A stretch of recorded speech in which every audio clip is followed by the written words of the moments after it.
আগ্নেয়াস্ত্র নিয়ে মারধর করে স্বর্ণ ব্যবসায়ী এবং তার সহযোগীর কাছ থেকেই ছিনতাই। নৈহাটি ১ নম্বর বিজয়নগরের স্বর্ণ ব্যবসায়ী প্রশান্ত দাস ও নিমাই ঘোষ দস্তিদার বাড়ির থেকে বেরিয়ে কাজের উদ্দেশ্যে যাচ্ছিলেন বাইকে চেপে। বড়পুকুর পাড় থেকে আসা বাইকে করে এসে ৩ দুষ্কৃতী রিভলভারের বাট দিয়ে মারধর করে সমস্ত কিছু নিয়ে চম্পট দেয় দুষ্কৃতীরা। নিমাই ঘোষ দস্তিদার মাথায় ৭খানা সেলাই পড়ে তার। ভর দুপুরে এমন ঘটনায় তাজ্জব স্থানীয়। ব্যবসায়ীকে আগ্নেয়াস্ত্র দিয়ে মারধর শুরু করে স্থানীয়রা চিৎকার করতে পালিয়ে যায় দুষ্কৃতীরা। ব্যবসায়ী এবং তার এক সহযোগীকে উদ্ধার করে স্থানীয়রা হাসপাতালে নিয়ে যায়। নৈহাটি হাসপাতালে চিকিৎসার জন্য। ঘটনাস্থলে এসিপির নেতৃত্বে পুলিশ এসে এলাকার সমস্ত সিসি ক্যামেরার ফুটেজ খতিয়ে দেখছে। আমি ঘরের ভিতরে ছিলাম, পেপার পড়তেছি, চিৎকার শুনি। জানলা দিয়ে তাকিয়ে দেখি কি যে বাইক দিয়ে মানে রক্ত ঝরতে আছে। হ্যাঁ, আমি বললাম গাড়িতে অ্যাক্সিডেন্ট হলো। তারপরে সে দেখি যে ওরা ৩ জন বেরিয়ে যাচ্ছে মেশিন শো করতে করতে। যারা ডাকাত, হ্যাঁ, যাবার কালে পিছনেটা এরকম ধরে চলে যাচ্ছে। আমি উপর দিয়ে তো জানলা দিকে তো ৩ জন যাবার কালে ৩ জন দেখি একটা গাড়িতেই। তারপরে যখন যাচ্ছে আমি আমার ছেলেকে আমার ছেলে ঘুমিয়ে আছে, আমি বলে বাবা কি ভিড়ে তো ডাকাত পড়েছে, নিচে এসে এর ভিতরে তারা চলে গেছে। বাস এটাই লাস্ট, এছাড়া আর কিছু মানে বলার নাম। আমার নাম বিজয় শাহ। এই যে এই অঞ্চলে একদম শান্ত পরিবেশ, সেখানে এই ছিনতাই কীভাবে দেখছেন?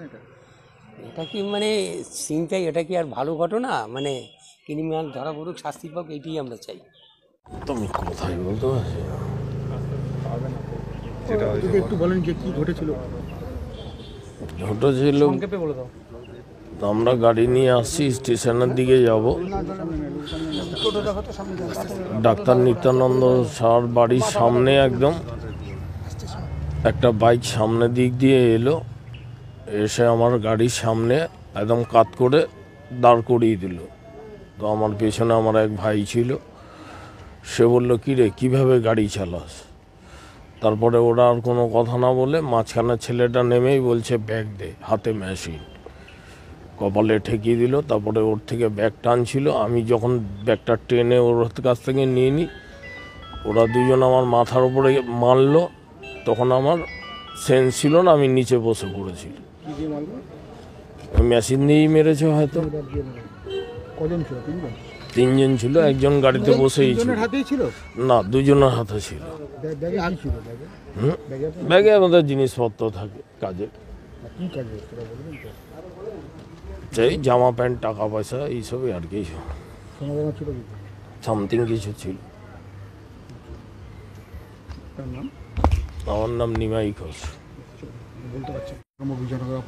আমরা গোল্ডের ব্যবসা করি। আমরা তিস্তা ধরার কথা ছিল আমাদের। হ্যাঁ, এবার আমরা বাড়ির থেকে জাস্ট খাওয়া দাওয়া করে বেরোলাম, ধরবো বলে, ট্রেন ধরবো বলে। বাইকে করে আমাকে এগিয়ে দিয়েছিল প্ল্যাটফর্মে দাদা।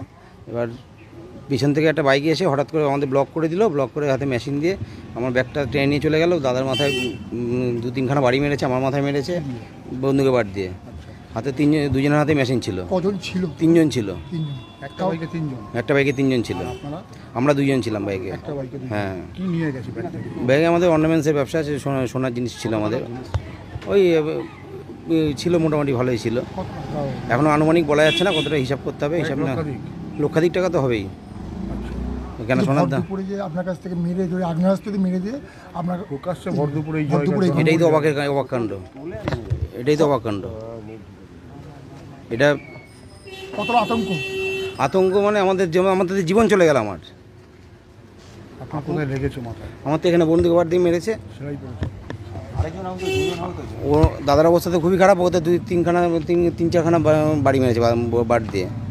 আপনাদের যে পিছু করেছে, আপনারা কি অনুমান করতে পেরেছেন? আমরা তো কিছুই যাই না। নর্মালি আমরা তো এরকমভাবে আমরা অনেক দিন ধরেই যাই। আমরা তো খেয়াল করিনি। পেছন থেকে ফাঁকা রাস্তা, পেছন থেকে এসে ব্লক করে দেবে কে জানে, ওটা আমরা বুঝতেও পারিনি। ওটা হেলমেট পরা ছিল নাকি মুখে রুমাল?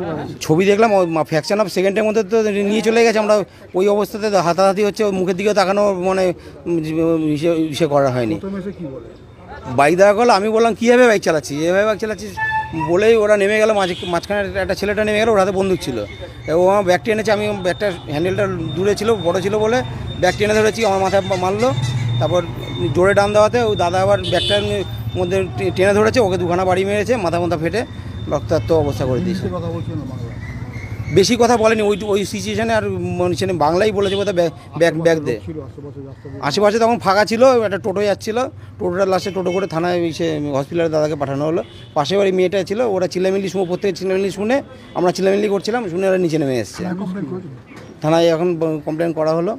প্রশাসনের কাছে কি চাইছেন এখন? আমরা চাইছি আমাদের জীবনটা বাঁচুক, আমাদের তো সব চলে গেল। অর্ডারই মাল ছিল। প্রশান্ত দাস।